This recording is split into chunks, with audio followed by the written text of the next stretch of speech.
Atos dos Apóstolos, o capítulo é o 4. Amém, queridos? Dá uma glória a Deus aí pra gente começar com fé. Eita, glória! Maravilha! Atos dos Apóstolos, capítulo 4. Na última semana nós falamos a respeito de Pedro e João, que estavam diante de um homem aleijado, de um homem enfermo, de um homem que todos os dias ele era posto à porta do templo para pedir esmolas, para que ele pudesse receber algo. E aqueles homens, eles fazem algo muito além do que aquele homem pedia. Aqueles homens entregam muito mais do que aquele homem queria. Aquele homem queria prata, aquele homem queria ouro, aquele homem queria apenas algumas moedas que pudessem suprir a sua necessidade diária. Talvez pudesse suprir a necessidade dele por um mês. Mas aqueles homens falaram: ei, nós não temos prata nem ouro, mas o que temos nós te damos. Levanta e anda em nome de Jesus. Aqueles homens, eles curam um homem que há mais de 40 anos era coxo. Aquele homem que estava mendigando todos os dias, ele recebe um dos maiores milagres que talvez ele tenha presenciado na sua vida. Apesar de logo após eu crer, esse homem foi um dos que recebeu o maior e mais importante milagre da vida de um homem, a salvação. Porque esses homens, eles pregam o evangelho, eles curam aquele homem, mas eles pregam o evangelho e mais de 5.000 homens são impactados e são levados ao arrependimento. Mais de 5.000 homens se entregam para Cristo Jesus naquela reunião, naquele lugar onde aqueles homens estavam cumprindo o propósito e a vontade de Deus.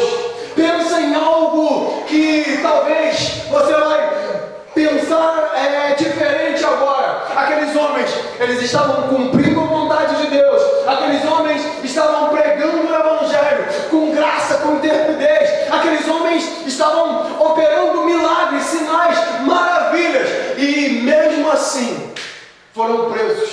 E mesmo assim, talvez tenham sido humilhados, açoitados naquele momento em que foram presos. Foram humilhados de certa forma. Por quê? Porque eles estavam cumprindo a vontade de Deus. A primeira coisa e a primeira lição que eu quero que você aprenda hoje é que muitas das vezes, por mais que você esteja cumprindo o propósito de Deus, por mais que você esteja vivendo a vontade de Deus, os caminhos são difíceis. Às vezes Jesus fala contigo: ei, entre no barco e passe para a outra margem, mas haverá um vento contrário, haverá situações adversas que vão vir, muitas das vezes tentando te paralisar, tentando fazer com que você desista, com que você fala: eu vou retroceder. Era muito mais fácil em terra firme, era muito mais fácil no mundo, era muito mais fácil diante das drogas, diante da bebedeira, era muito mais fácil no bairro, era muito mais fácil com os meus amigos, falsos amigos. Muitas das vezes situações no meio do caminho, no meio da caminhada, que você está com Cristo, elas vêm para tentar te paralisar, para tentar te fazer retroceder. Mas eu quero te dizer, esses homens, eles me surpreendem, porque mesmo fazendo a vontade do Mestre e sendo presos, mesmo seguindo o caminho da verdade e sendo presos, esses homens, eles não desistem de pregar o evangelho. Esses homens, eles não desistem de viver o propósito. Esses homens continuam perseverando e insistindo. Ei, Jesus Cristo ressuscitou dentre os mortos. Ele foi morto por vocês, mas ele ressuscitou para salvar vocês. Esse Jesus Cristo, ele é quem fez a cura desse homem. Ele é quem pode fazer milagres e sinais. Nós, por nós mesmos, não podemos fazer nada, mas aquele que veio dos céus, ele está aqui para mudar vidas e projetos. E aqueles homens ouvem essa mensagem e se arrependem através dessa mensagem, são impactados através dessa mensagem. Andar com Cristo não é fácil. Todos os dias nós ouvimos de pessoas dizendo: estou desanimado. A vontade é parar, a vontade é retroceder, a vontade é entregar tudo, é entregar a liderança, é entregar o ministério, é entregar a igreja e ir embora. Todos os dias, pastores, líderes, membros estão a ponto de desistir da fé.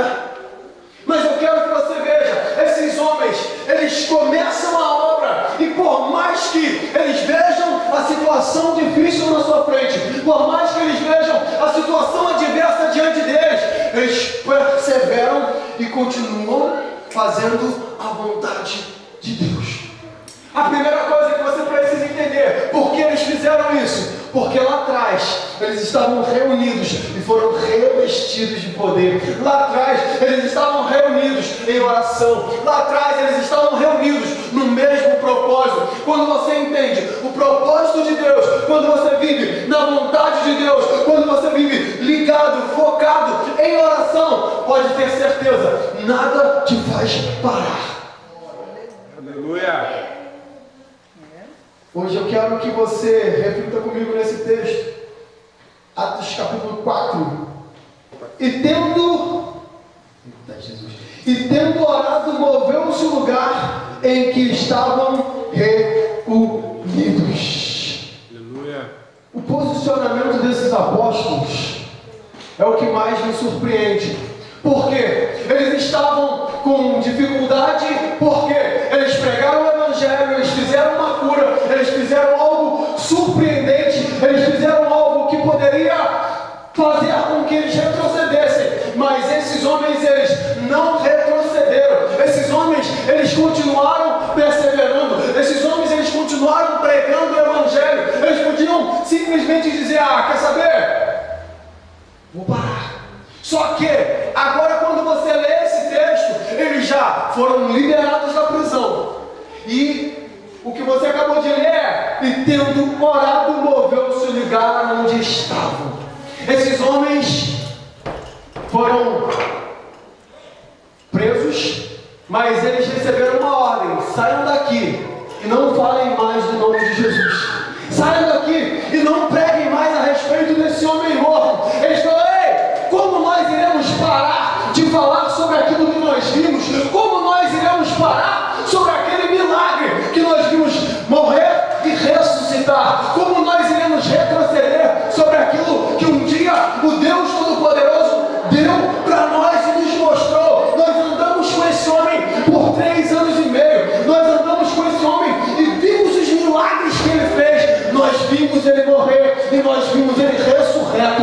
Nós jamais iremos desistir. Nós jamais iremos parar de pregar esse Evangelho. Nós jamais iremos retroceder. A esses homens, eles, após saírem da cadeia, eles vão orar.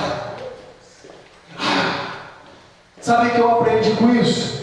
Muitas das vezes nós só oramos no momento da crise. É verdade. Muitas das vezes nós só oramos no momento da dificuldade. Aleluia. Mas esses homens, eles saímos das cadeias, saímos da prisão, mas agora nós vamos continuar em oração. Nós vamos continuar pregando o Evangelho. E eles começam a orar. E a Bíblia diz que, tendo orado, moveu-se o lugar onde estavam reunidos. Pensa num negócio. Eles oraram e moveu os céus, mas moveu a terra. Pessoas foram impactadas. Ei, eu estou querendo que você entenda assim, o poder da oração. Eu quero que você entenda o poder de quando você abrir a sua boca para adorar, e o poder de quando você abrir a boca para orar, para você declarar algo sobrenatural sobre a tua vida, para você declarar algo sobre o ambiente que você está, para você declarar algo diferente sobre o momento em que você está vivendo. Sabe por quê? Acabei de dizer, muitas das vezes as pessoas entram aqui, alguns vêm para adorar, outros vêm para brincar, outros vêm para bater papo, outros vêm para olhar se o pastor está bonito, se o pastor está feio, se a roupa do pessoal do louvor está combinando, se não está. Está entendendo? Tem gente que vem e fala assim: eu vim só por vir. Tem gente que vem perder tempo. Ei, não venha perder tempo na casa do Senhor. Não venha para cá e dizer: eu vim só por vir. Não. No momento em que você entrar neste lugar, não importa se você está fraco, está desanimado. Eu peguei a semana, eu fiz isso, eu fiz aquilo. Fala: Senhor, eu errei, mas eu vim aqui e eu preciso ser transformado. Eu preciso ser moldado. Eu preciso ser mudado. Ei, entre neste lugar com uma expectativa de que o Deus Todo-Poderoso vai mudar a tua vida por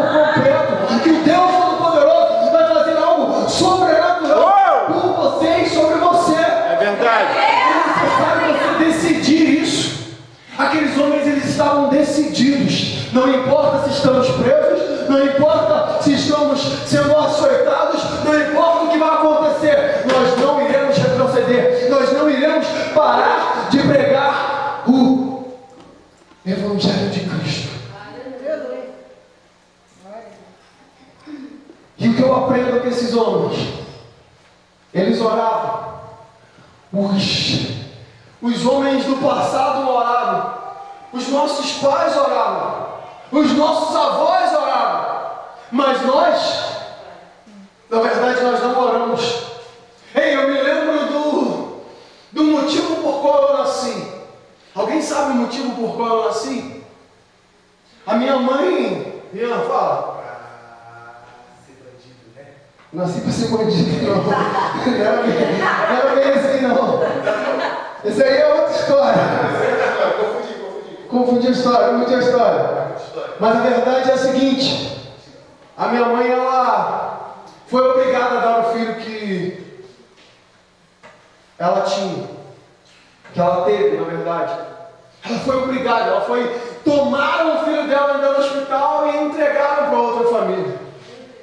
E aquela mulher, minha mãe, por muito tempo, chorou dizendo: Deus, eu quero outro filho. Deus, eu quero outro filho. E eu nasci. Só que eu nasci e aquilo não supriu a necessidade do coração da minha mãe. Aquilo não supriu o vazio dentro dela. Porque ela falou: Deus, eu quero meu filho. Por mais que eu já tenha esse aqui que o Senhor me deu também, que eu pedi, mas eu quero o meu filho. E eu fico pensando, o que nós fazemos quando nós queremos algo? Quando nós queremos algo de verdade. Porque a gente fala que quer e muitas das vezes nem quer. Eu vi a minha mãe por muitos e muitos anos chorando por causa do filho. Eu vi a minha mãe e eu não entendia o porquê. Ela falava assim: o meu filho, um dia eu vou achar o meu filho, um dia eu vou encontrar o meu filho.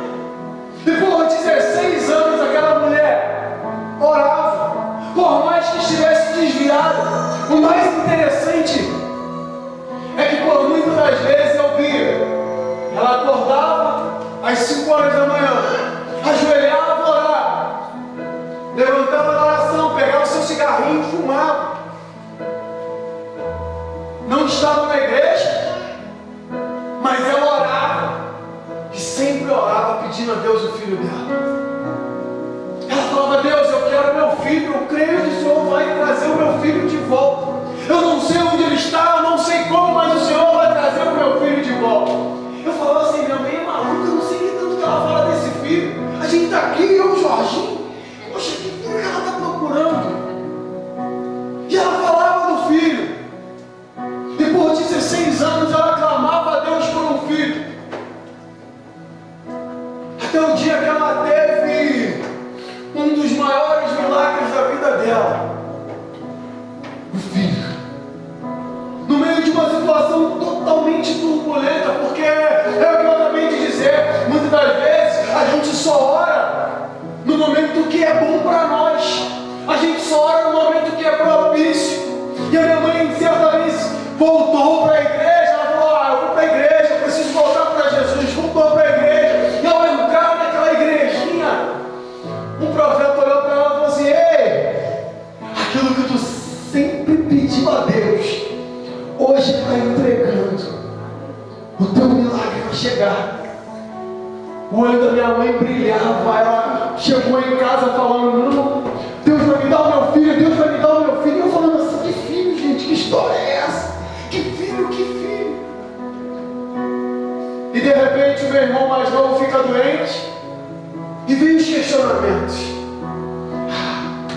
Deus falou que ia me dar meu filho, agora o moço está doente. Agora eu não estou entendendo a situação. Nasce o caroço no pescoço do menino, e não sei o que é isso e aquilo. Aí leva o meu irmão, é obrigado a operar às pressas. Chega no hospital, meu irmão entra para uma sala de cirurgia, uma criança entra para outra sala de cirurgia, minha mãe senta do lado da outra mulher e de repente, numa conversa, a A mulher falou assim: eu conheço uma história de autoindependência. Uma mãe que entregou um filho, que aconteceu isso há muito tempo atrás. Os olhos da Legona devem ter brigado. É o meu filho. É o meu filho. A mulher: não pode ser teu filho não, porque, poxa, ele nasceu com o olho azul. O meu filho nasceu com o olho azul. É o meu filho. É a marca da promessa. Ela falou assim: é o meu filho.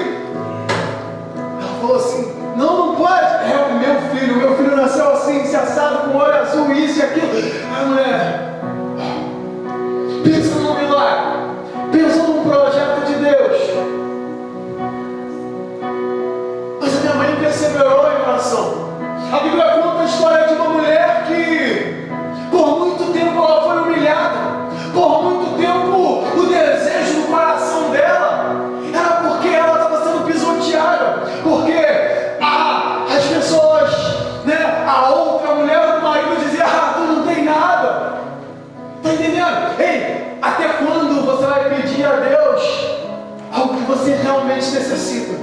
Porque essa mulher, ela estava pedindo algo que ela realmente ansiava. A minha mãe chorou 16 anos para ter o milagre dela. Ela chorou 16 anos para encontrar o filho perdido. Alguns dizem que Ana, ela orou por 25 anos falando: Deus, me dá um filho. Deus, me dá um filho. Deus, Senhor, eu quero um filho. Enquanto a outra a perturbava e a irritava e dizia: ei, você tem o ventre cerrado, você é estéril, você é oco, você não vai chegar a lugar nenhum, você não pode ter filhos, você não vai dar filhos, você não vai dar frutos. Até quando você vai continuar pedindo de verdade? Porque a gente fala que tem necessidade, a gente fala que quer, que tem orado por algo, mas será que a gente tem orado mesmo? 16 anos a minha mãe orou, 25 anos aquela mulher orava e perseverava em oração, até que ela entendeu o mistério. Muitas das vezes a gente não entende o mistério, muitas das vezes a gente não entende que eu só quero tua presença. Esse louvor faz toda a diferença. No momento em que a gente fala assim: Senhor, hoje eu não vou pedir nada, mas eu quero a tua presença, a tua graça que me basta. Eu entendo que Ana, ela praticamente cantou esse louvor. 1 Samuel capítulo 1, verso 11 diz assim: e fez um voto dizendo: Senhor dos exércitos, se benignamente atentares para a aflição da tua serva, e de mim te lembrares, a tua serva não te esquecereis, mas a tua serva deres um filho homem, ao Senhor o darei todos os dias da sua vida, e sobre a sua cabeça não passará navalha. Aquela mulher, ela tinha uma necessidade.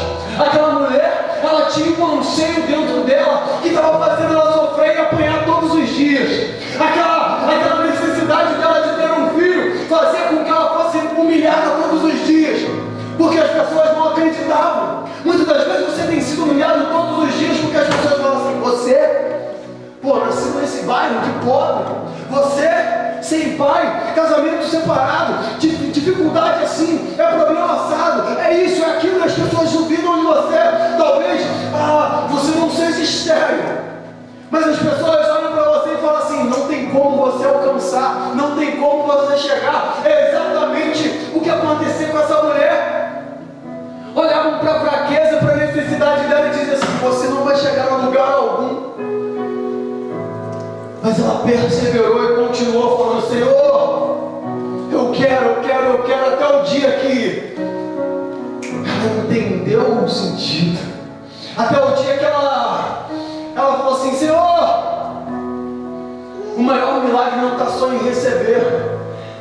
Deus sabia que ela queria algo, mas no momento em que ela falou assim: Senhor, se tu me deres, eu vou te entregar, ela entendeu: ei, Deus queria algo também. Então no momento em que você está aí pedindo, lembre-se de Ana. Ana queria um filho, mas Deus queria um profeta.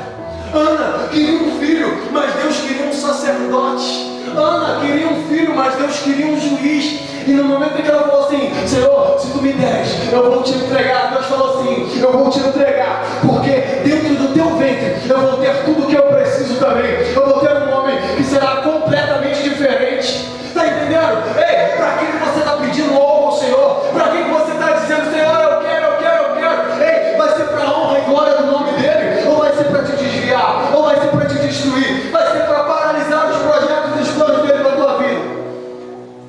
Eu quero tanto casar, mas será que o teu casamento vai paralisar o teu projeto? Verdade. Outro dia o varão falou aqui: não, eu queria casar, eu casei, agora estou me sentindo preso. Eu queria fazer, e agora não sei o que. E aí tu fala assim: meu Deus, e aí, e agora? E agora? Vai paralisar os projetos de Deus para a tua vida? Vai destruir os planos de Deus para você? Será que é isso que Deus quer para você? Então tome cuidado com os passos que você vai dar. E no momento em que você pedir, fala: Senhor, eu quero algo para completar a tua obra na minha vida. Eu quero algo para fazer aquilo que o Senhor quer que eu faça, para cumprir os teus projetos, para cumprir os teus planos. Senhor, eu quero um Samuel que vai ser profeta, que vai ser sacerdote, que vai ser juiz, que vai viver na tua casa, que vai viver todos os dias cumprindo o propósito que o Senhor tem para mim e para ele, que o Senhor tem para mim e para ela. Ei, precisa se alinhar a tua vontade à vontade de Deus, para que os céus sejam movidos. Aquela mulher entendeu: não é só receber, mas eu preciso entregar. Deus, se tu me deres um filho varão, ele todos os dias estará na tua casa. Deus, se tu me deres um filho, ele vai ser consagrado, separado diretamente para o Senhor.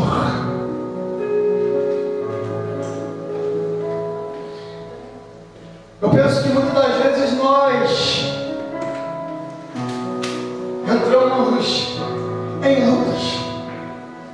lutas desnecessárias, em lutas que nós mesmos arrumamos. Quando Ana queria algo, adorou. Mas e no momento que você entrou na luta? E no momento que você entrou numa guerra, numa batalha que você não devia estar, mas acabou entrando? Josué capítulo 10, verso 12 diz assim: então Josué falou ao Senhor no dia em que o Senhor deu os amorreus nas mãos dos filhos de Israel, e disse: na presença dos israelitas sou, detente em Gibeão, e tu, lua, no vale de Ajalon. A verdade é, eu entendo que essa luta aqui eles não precisavam passar, mas eles fizeram algo que eles não consultaram ao Senhor. Eles se aliançaram com os gibeonitas. Eles se aliançaram com um povo que não deveria se aliançar. E agora aquele povo é atacado por uma aliança política contrária a eles. E eles vão lá e falam assim: agora nós temos que fazer o quê? Nós temos que defender, porque eles são a nossa aliança. Eles entraram numa guerra que não era deles. Mas muitas das vezes Deus, ele, por ser misericordioso, mesmo sabendo que você fez errado. Hoje eu conversei com uma pessoa que eu não conheço. Vim me chamando uma mensagem para uma mulher que eu não conheço, um senhor também que eu não conheço, e algumas pessoas que eu não conheço. Que aconteceu de eu conhecer pelo meio do caminho sem conhecer pelo WhatsApp. E hoje ela mandou uma mensagem, ela falou assim: no momento em que eu recebi a sua mensagem ontem, eu falei com a minha mãe: mãe, o Paulo me manda umas mensagens em todas as vezes que eu estou com um momento de crise na minha vida. E essas mensagens, elas vão diretamente ao encontro do que Deus precisa fazer na minha vida. Essa mensagem eu mandei para muita gente, mais de 256 pessoas essa semana, a mensagem sobre oração. E ela falou assim: essa mensagem que você mandou para mim hoje me fez lembrar, eu estou me afastando do Senhor todos os dias. Eu estou cansada de algumas situações e eu me afastei da igreja, eu parei de jejuar, eu parei de orar, eu me afastei do Senhor por causa de diversas situações que foram acontecendo ao meu redor. E o mais interessante é, ela falou assim, eu tomei algumas decisões na minha vida que me afastaram do Senhor. Eu tomei algumas decisões na minha vida que me fizeram enfrentar lutas que não era para enfrentar. E ela usou exatamente essa palavra. Ela falou, mas o Senhor, por ser misericordioso, Ele tem cuidado de mim. Está entendendo? E eu penso que Josué não precisava estar nessa luta, mas o Senhor, por ser misericordioso, Ele cuidou deles em todos os momentos. E aonde a gente leu? Josué, no meio de uma batalha que não era dele, no meio de uma luta que não era para ele estar, eles estavam em uma sequência de vitórias, eles tinham ganhado muitas terras, muitos inimigos, mas essa aí ele não precisava estar. Só que agora, ele no meio da guerra, ele ora, Senhor, que o sol se detenha, que a lua se detenha. E a Bíblia vai dizer que o sol parou. É claro que todo mundo discute a respeito desse tema, porque o sol não pode parar, porque o que gira é a terra, mas não sei o que, eles dão 300 mil explicações, mas a verdade é a seguinte: Deus é o dono de tudo. Ele é o único poderoso. Se ele tiver que parar o sol, a lua, se ele tiver que parar a terra, se ele falar que Jonas foi engolido por um cará pequenininho, eu vou acreditar. Se foi uma baleia, se foi um peixe, eu não quero saber. Eu sei que está escrito na palavra. Eu vou confiar no que o meu Deus está dizendo. Ei, e a palavra diz que aquele homem orou, o sol parou, a lua parou. Foi o dia mais extenso de todos os dias, e a Bíblia vai dizer que não houve outro dia igual àquele. Eu sei que não importa o que você tenha feito, no momento em que você orar, colocar diante do Deus Todo-Poderoso, Ele pode parar os céus, a terra, Ele pode fazer algo sobrenatural para mudar a tua história, para mudar o teu quadro. Não importa se ninguém acredita, não importa se o milagre parece ser impossível. Olha o que diz Jeremias 32:17. Ah, Senhor Deus, eis que Tu fizeste os céus e a terra com o Teu grande poder e com o Teu braço estendido. Nada há que seja demasiado difícil. Glória a Deus. Os estudiosos vão dizer a terra gira em 1675 quilômetros por hora. Quem anda de come comigo sabe o que é. Meu Deus! Está entendendo? Quem anda de come comigo sabe o que é. Se a terra tivesse parado naquele momento, é quando eu dou aquela freadinha, o pessoal vai lá na frente. Está entendendo? É exatamente isso. Se a terra parasse, todo mundo era lançado para fora da atmosfera. A verdade é essa. Nós estamos girando, mas o Criador de todas as coisas, não existe milagre que seja impossível para Ele. Não existe algo que Ele não possa fazer. Eu sei que naquele momento, por mais que Josué, por mais que você tenha entrado numa guerra que não é sua, por mais que você tenha entrado numa batalha que Deus não te mandou colocar e que Deus não te mandou entrar, Ele está dizendo: eu ainda quero te dar o livramento, eu ainda quero mudar a tua história, eu ainda quero mudar esse quadro, mas você tem que tomar cuidado. Sabe o que acontece? Eu gosto muito de Mateus capítulo 14, que Jesus fala para os discípulos entrarem, e aí eles sobem para a montanha para orar. Os discípulos entram no barco e o vento é contrário. Jesus vem andando sobre as águas. Aqueles discípulos, eles passam por situações adversas, difíceis, só que eles estavam cumprindo a vontade do Mestre. Só que se Jesus não mandou tu entrar no barco, não entra. Se Jesus não mandou tu entrar naquele lugar, não entra. Se Jesus não mandou tu pisar lá, não pisa. Se Jesus falou, não vai, não vai, não desobedece não, que isso pode gerar morte. Eu sei muito bem o que eu estou falando. Eu sei muito bem o que eu estou falando, porque eu vi uma pessoa receber uma profecia. Não vai, não vai. Por mais que a gente duvidasse do profeta, aquilo lá foi diretamente ao coração da pessoa. E ela sabia que era o próprio Deus falando com ela: não vai, não entra. E ao entrar na terra que Deus falou para ela não entrar, ela morreu. Então, se Deus não falou contigo que há lugar para você entrar, não entra. Se Deus não falou contigo que é o emprego que você tem que fazer, que você, não, eu vou largar meu emprego que vou para esse, não vai. Se Deus falou, larga a faculdade, vai para tal emprego, não, larga tudo e vai fazer a faculdade, larga tudo e vai fazer tal curso. Se Deus falou, confia nele. No meio do mar bravio ele vai cessar a tempestade. Mas se Deus não mandou tu entrar, não entra. Não entra, porque é muito sério. Esses homens, eles entraram numa batalha que podia ter gerado a morte deles, e o Deus Todo-Poderoso deu o livramento, parou os céus e terras. Mas se Deus não falar contigo, não entra não. Atos, capítulo 4, verso 31. E tendo orado, moveu-se o lugar em que estavam reunidos, e todos foram cheios do Espírito Santo e anunciavam com ousadia a palavra de Deus. Eu comecei com esse texto e eu parei no ponto e vírgula. Eles estavam em um lugar, oravam, e o lugar foi cheio, o lugar foi transformado. Só que olha só, todos foram cheios do Espírito Santo e anunciavam a palavra com ousadia.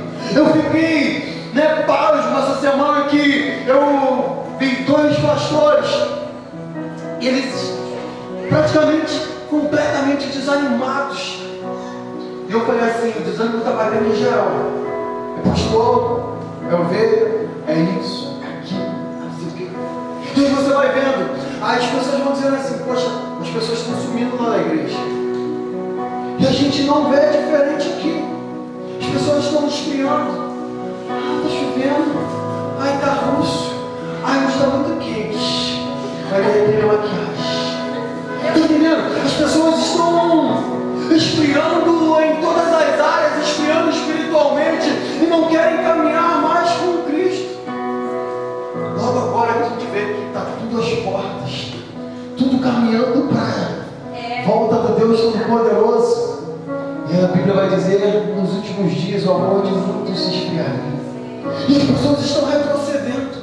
Ei, mas eu quero que você entenda hoje o poder da oração. Ana orou e o milagre dela chegou. Ei, Josué orou e céu e terras pararam. Esses homens, eles oraram após sair da prisão. Homens e mulheres se converteram. Ei, o lugar foi cheio, o lugar tremeu, o lugar se moveu. Mas a Bíblia diz que todos foram cheios do Espírito Santo. E o mais interessante é, anunciavam com ousadia a palavra de Deus. Eu quero declarar, decretar sobre a tua vida. Não importa se lá fora está todo mundo esfriando, não importa se lá fora as pessoas estão desistindo, desanimando.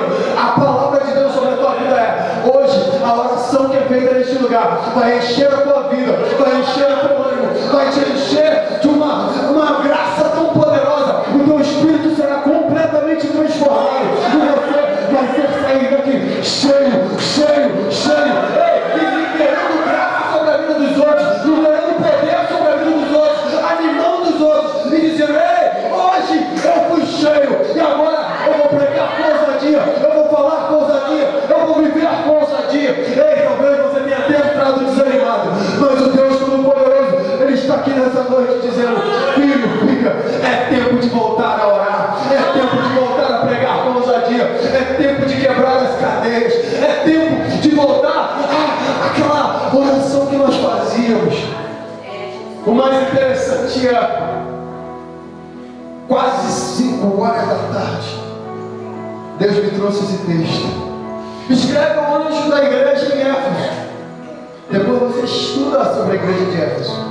Isto diz aquele que tem na sua destra as 7 estrelas, que anda no meio das 7, que é 7 castiçais de ouro. Conheço as tuas obras e o teu trabalho, a tua paciência, e que não pode sofrer maus, e puseste a prova os que dizem ser apóstolos e não são, e tu achastes mentirosos, e sofreste, e tens paciência, e trabalhastes pelo meu nome, e não te cansastes. Igreja, não é para o desviado, porque a gente usa muito esse texto, verso 5, vou ler já, para o desviado, quando ele vai para outra igreja. Ele vai para outra igreja, aí ele aceitou Jesus lá, voltou para Jesus lá, e ele fala assim: lembra de onde tu caiu, volta para a tua igreja, teu lugar é aqui. Então, os hereges que usam isso. Mas a verdade é o seguinte: esse texto aqui é para a igreja. Ele está dizendo assim: eu conheço as tuas obras, eu conheço o teu trabalho, eu conheço que tu não se cansou, eu conheço que tu viveu muitos e muitos dias na minha presença. Mas ele também diz assim: tenho porém contra ti que tu deixaste o primeiro amor. Você está abandonando as primeiras obras, você está abandonando aquilo que você tinha no momento em que você se converteu, aquela vontade de orar, aquele desejo de evangelizar, aquele desejo de chamar todo mundo para dentro da igreja. Ai, eu quero todo mundo lá na igreja, ai, vamos lá conhecer a igreja, vamos lá fazer não sei o quê. Ai, você tinha aquilo que ardia dentro de você. Igreja. Aí está falando assim: tenho porém contra ti que tu deixastes esse primeiro amor. Eu tenho porém contra ti que tu botava aquele louvor na tua casa, tu gritava, tu não queria saber se o vizinho estava escutando, tu estava cantando a letra errada, tu estava cantando mal, tu estava se entregando. Eu tenho contra ti que na hora que você entrava nesse culto, você não tinha cansaço, você pulava, você dançava, você se entregava em adoração. E agora, o que acontece? Estou meio desanimado. Eu tenho porém contra ti que você deitava no chão para orar e esquecia da hora, só queria da presença. Lembra depois de onde caíste, se arrepende e pratica as primeiras obras, quando não brevemente virei e tirarei do seu lugar o castiçal, se não te arrependeres.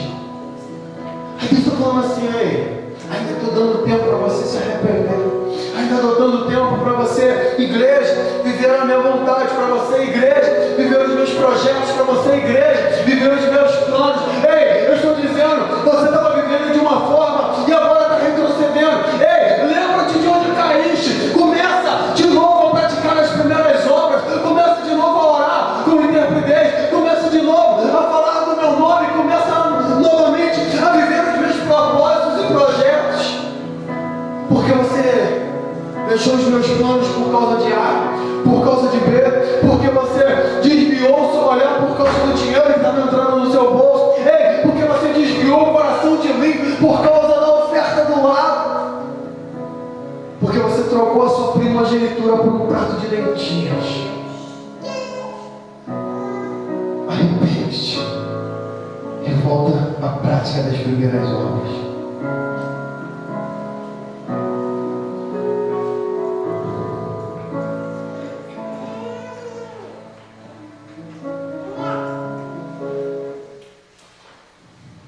Quero te pedir para se colocar de pé.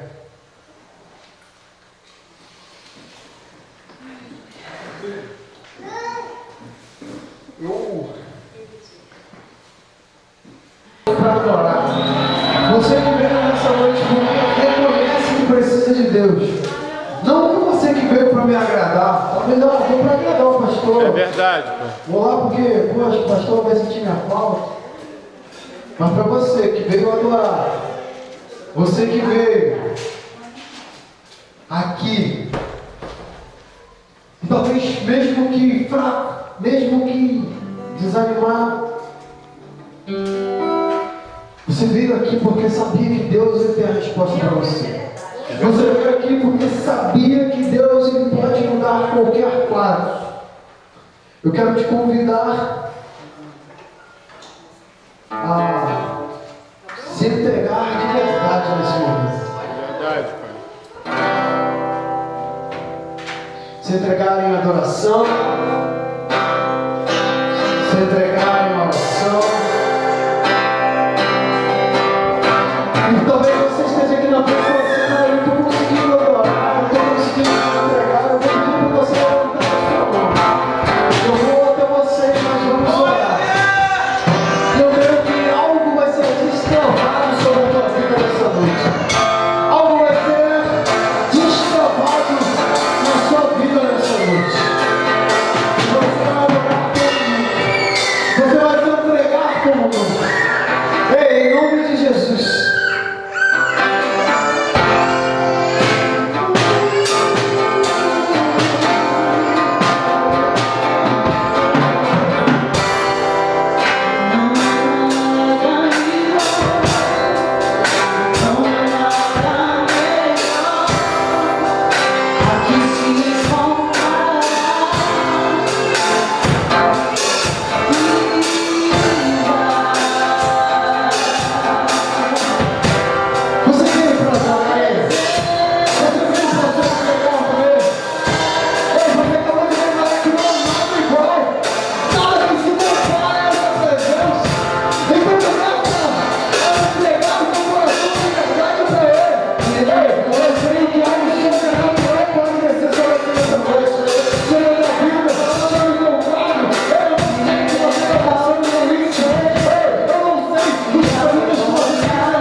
Quantos creem que nessa noite o Deus Todo-Poderoso está presente aqui? Aleluia! Glória a Deus! Eu creio que tudo que Ele faz nesse lugar não é em vão. É verdade. Muitas das vezes, essa semana eu falei com a minha tia, muitas das vezes a gente pensa assim, eu orei e nada aconteceu. Só que existem batalhas que elas são vencidas no mundo espiritual que você não vê. E existem coisas que estão acontecendo por causa da tua oração. Existem quadros que estão sendo mudados por causa da tua oração. Então creia que no momento em que você vem aqui e apresenta a tua vida, os teus projetos, e apresenta a tua oração diante do Deus Todo-Poderoso, Ele está movendo as águas. Ele está movendo as águas. Talvez você não vai ver o sol parar. Talvez você não vai ver o planejado levantar. Mas talvez uma geração pode ser transformada através da sua oração. E você nem saber disso. Talvez uma família por completo pode ser salva, transformada. E você nem tem ideia de que impactou toda aquela família. Então não desista de orar. Então não desista de crer.